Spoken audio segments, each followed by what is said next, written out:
Today in the Toyverse, folks, we get to look at another Super7 Ultimate Edition He-Man action figure. And this one from the Masters of the Universe Classic line is Ram Man. And Ram Man is an impressive and hulking specimen of an action figure. I'm really digging Ram Man. I remember the vintage figure with the legs that popped in and out.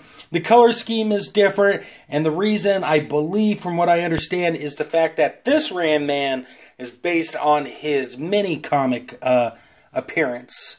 So, I like the color scheme. Everything looks great. Let's bring it in and talk more about sculpting.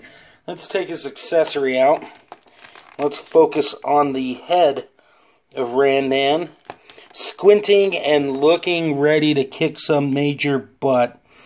I love the detail on the sculpting here. Yes, it's just a repaint of an action figure that we already had. For those who collected Masters of the Universe Classics. For me, it wasn't something I was into at the time and knowing, like I've stated before. But I'm happy to have this figure. Probably out of all the Masters of the Universe Classic figures, he's in my top three. There's two that I didn't really care for, but Ram Man here is definitely awesome. So, as you can see, he's got a nice sculpted shoulder pads, if you will.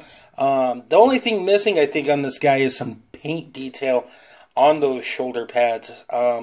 It's just molded plastic, which is what's to be expected of the line. But, you know, it would have been nice to highlight that a little better. But the head sculpt is done very nice. We do get two head sculpts here. This is the second one. And if you've ever seen the movie Stripes, I think this head sculpt looks a lot like Sergeant Holka from Stripes. It's just my personal opinion, but that's what I think of when I see this one. And I believe this head sculpt is based off the 2000 X line, if I'm not mistaken. That's very cool. But, you know, the outfit is done very well. You got the stitching here. The belt buckle looks amazing. You got the rivets here at the bottom that are done very nice. His gauntlets are nice and nicely sculpted. His fists look amazing. I love the veins and the effect that gives for the figure. And I love the little nod to the vintage line with having his bottom outfit look like it could crinkle up and do the popping action that it used to do. The boots are also done very fantastically. Very nice detail from the bottom. I mean, you even got peg holes in there, and we could see that better. Even that little skeleton logo there is done very nicely as well. Here's the back of the figure. Let's see here. Sorry, folks. That's also done very nicely. I mean, not a lot of complaints with this guy, to be honest with you. So, while I have the figure in my hand, let's go ahead and cover articulation. Now, this is a bulkier figure, so you do have some issues going on with it that do affect articulation because of the size and the sculpting, but I don't think they're that huge a deterrence. So, the head can not really look up, can look down ever so slightly, and you do get side-to-side motion. It can't go 360 because of the sculpted helmet here. But that's okay. I mean, it's not the end of the world. In terms of the arms, they're kind of stiff, but they go out a fair amount. And you can bring them back down. Single jointed elbow. You got a bicep cut there. Swivel at the fist. On the other side of the fist, you have the peg hole so he can hold his weapon. But in terms of ab crunch, it's not really, it goes a little bit in the front, and it goes ever so slightly in the back. You do get a 360 motion here, which is nice. Can Ram Man do the splits? He can go out. That's about as far as I'm going to take it. Not quite the splits, but you name me a big bulking fella like this that can do the splits, and I'll buy that for $1. Oh, they go out. You don't have a thigh cut, but you do have these hinge ball peg knee thingamabobbers. Wow, I really had a brain fart there. but that allows to at least get something in terms of running. And they do go back a fair amount, and they can go forward, so that's nice. And, you know, to be quite honest with you, I guess that would be where the thigh cut is right in that little area right there. You do have a boot swivel. You have a hinge on the foot that goes up a good amount and goes back a decent amount.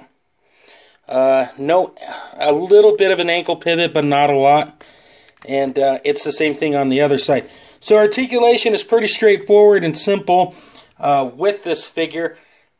Like I said, it is a bulky figure, so that is why you have the issues with that. But like I said, it's not a deal breaker or anything. This thing looks great on a shelf. That's the important thing I think you get with Ram Man. I think his presence just looks so intimidating, which is very awesome, that it's definitely worth a purchase if you're into that sort of thing. Let's go ahead and talk about accessories. So his first accessory is his axe. Sculpted very nice. I think it could use a little more paint, to be honest with you. Once you get down here, you do have two different shades of silver going on between the handles and the rivets and the axe itself. But the cool thing is you can plug it into the back here, and Ram Man can hang on to it. If I can bring this back. And it's in there nice and sturdy. It's not going to fall out or anything. And you could do it that way, or you could do it that way as well, depending on what your preference is. And the peg hole right here in his left hand holds the axe very well. It's not going to fall out or anything. So that's always a plus. And so yeah, very cool. And his second accessory, which I've already covered, is his head, the Sergeant Holka head. So sculpted and painted. You got a little paint variation, and it just pops off. And then you pop this one on, and you can get 360 on the head, and it does look up and down. But it does look a little uneven, if you will, with the rest of the body. But, you know, at least you have the option for something different. And his last accessory, if I could bring this in, is this awesome artwork card / bio card. Merman meets Ram Man. See it this weekend at the drive-in. So that's very cool that Super7 included this. You got a detailed bio here that tells you a little bit more about Ram Man. And so very, very cool. They didn't have to include that. So that's very nice. Super7, I have to say, it's done a fantastic job on a repainted figure that happens to be awesome all in one fell swoop. Let me do the size comparison here just for giggles. Let's bring back in that NECA Leonardo, and then we'll take another Masters of the Universe Classics figure and compare it. And why not use the evil Skeletor? That's right, Skeletor looking all evil and bad guy-ish right there. So that gives you a height comparison. You can see that the character, I have him leaning forwards. Hold on here. Let's see here. Let's get him a little more. The character does stand a little shorter than Skeletor, but I mean that stockiness and that bulkiness of the figure certainly makes up for it. And obviously the Leonardo here is the shortest of the bunch, but you know, that guy's not even part of this line, so it is what it is. So here's the bottom line.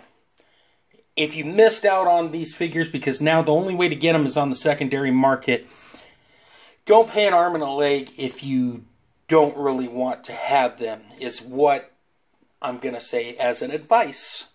If you're really in love with the figure and Masters of the Universe Classics, then yes, go out of your way and buy it. I'm happy I did my pre-orders. I know I've kind of been wishy-washy, like, you know, blah, blah, blah. But, you know, overall, I am happy with the purchase, especially with Ram Man here.